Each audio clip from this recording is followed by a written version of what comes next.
So my name is Miss Summers and I'm one of the assistant head teachers and I oversee A-level PE. So I'm just going to talk you through the course. So there's 3 sections to PE. There's section A, which is anatomy and physiology, which is generally taught by Mr. Smith. And that covers some of the content from GCSE PE, but in more depth, so biology, physics, biomechanics. Section B, which is normally taught by Mr. Palmer, and section B covers psychology and skill acquisition, so things like arousal in sport, stress in sport, motivation, personality. And then section C is taught by myself, and that covers like the history of sport, so it's quite interesting looking at things like development of football and mob football, and it also covers technology of sport and sociology, so why there's barriers to people being able to play sport. Because of that, it's really interesting and really diverse and fits really well with other A-levels. So A-level psychology, A-level biology, A-level physics work really well alongside it.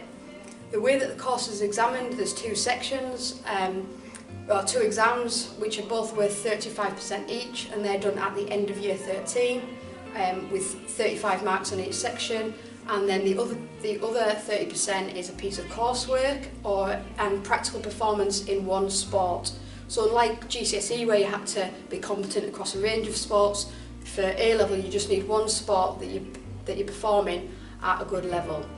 The course is really good for anybody that's done GCSE as a background, and we expect that people have got a level 6 as a minimum in that.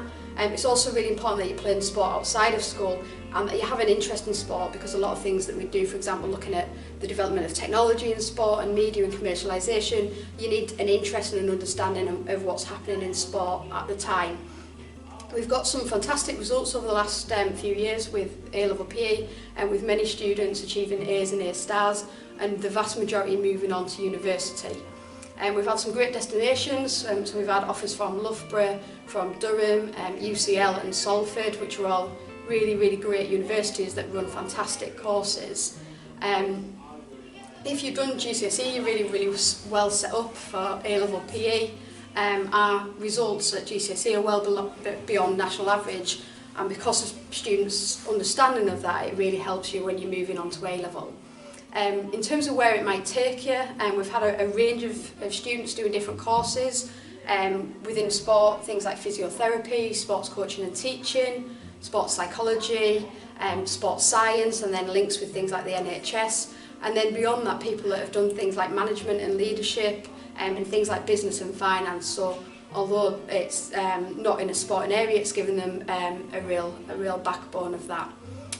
So if there's any more questions in regard to A-level PE, obviously if you're in St John's, if you speak to a member of the PE staff, myself or your current teacher, or if you're an external student, if you contact us via email. Thank you.